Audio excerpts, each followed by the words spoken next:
Thanks, Joel. Now, it's simply not good enough. That's what some newly trained Johannesburg Metro Police Department officers have been deemed. They've been sent back to the Metropolitan Police Academy to receive more training.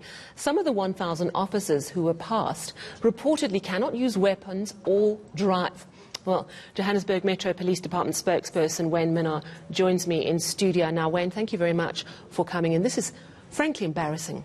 Good morning. Yes. No, look, I think this is a misunderstanding because, you see, driver training, firearm training, point duty, accident management and incident management, K78 roadblock, and also managing of speed equipment and breathalyzer. Those are modules in the academy. Right. Now, in order for an officer to be competent, officer needs at least 4 to 5 years hands-on experience for an officer to be competent. Yes, they qualified. They did the 18 months training in the academy, so they've passed the theory. Why they went back is because of where we need to improve on skills, because in-service training is an ongoing program. Sure, but I'm sure has this happened before then? Are you saying that people pass out of the academy and can't really do the job? You see, someone must have raised the red flag. I'm thinking that other JMPD officers must have gone, no man, these guys don't know what they're doing. What happens is they need the practical experience.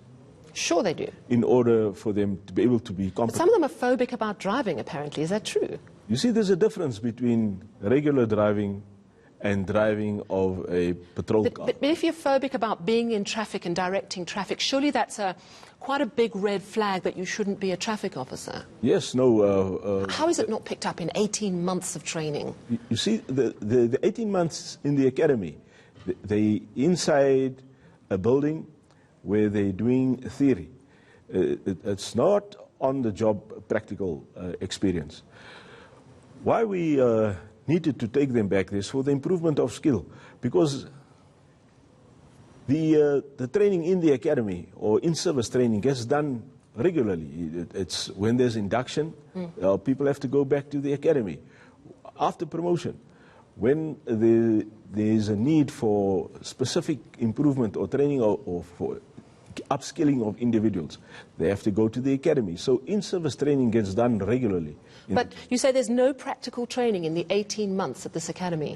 It's practical just for them to be able to understand what is required. I think there's something missing here. How can you do 18 months and then when you get on the job, you know, certainly someone is young and inexperienced, but there must be potential there. The fact that they've had to pass out and go back suggests a problem.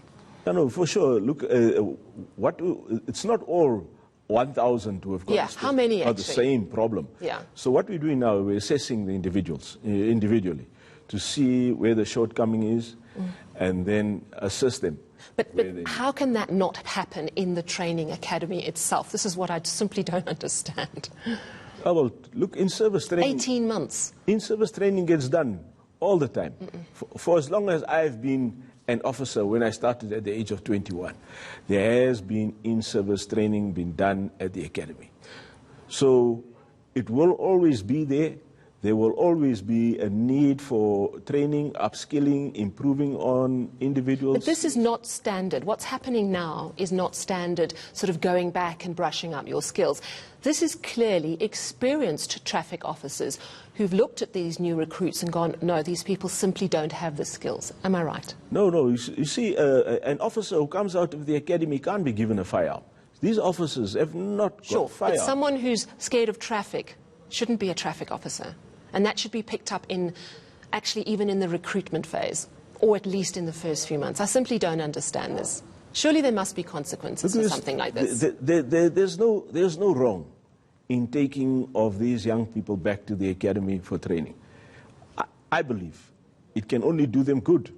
It can only do good for the community for them to get more training and for them to come out better improved. How much is this 18 months of training that failed to identify that traffic officers in training were afraid of traffic, some of them? How much does that training cost us? No, the cost effect I don't have, unfortunately. And there are still 400 in the academy still in training. So they will be passing out in April.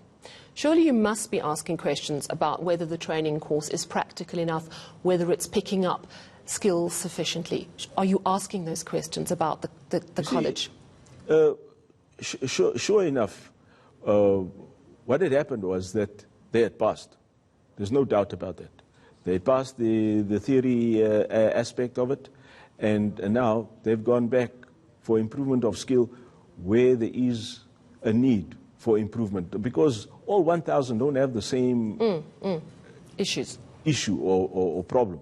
So the assessment is currently being done, and then the training will be done. Well, I think there's still very many questions, but let's hope the training works this time. Thank you very much for joining us in the studio.